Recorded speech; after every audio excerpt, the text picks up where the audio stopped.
na simpa na day bonga hin khumong jing na hin na mo ka cha na thil pha pol chung na ka long a le nge se a hin ti na dem amma a chun mo ki ran thing singi nang manop cho na da la na Krista mel pu na va chu mi te ki na mang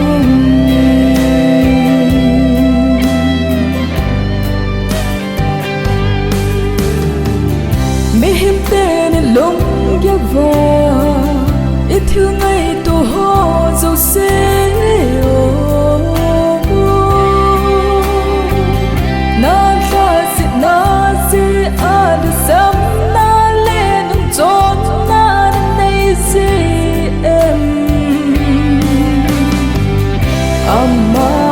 chun mo ki ran thing singi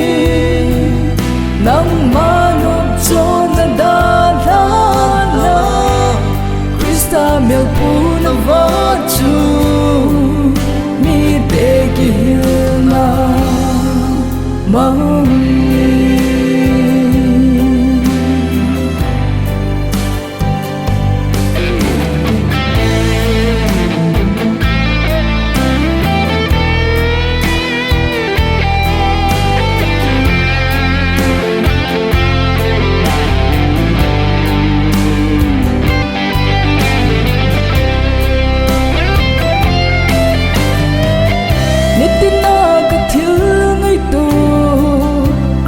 ki pana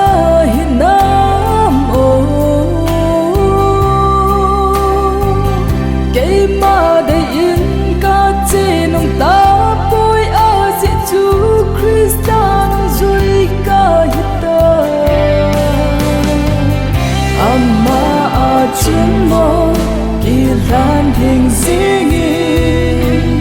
nang manop cho na da la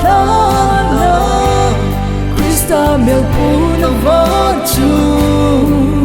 mi te ki na mang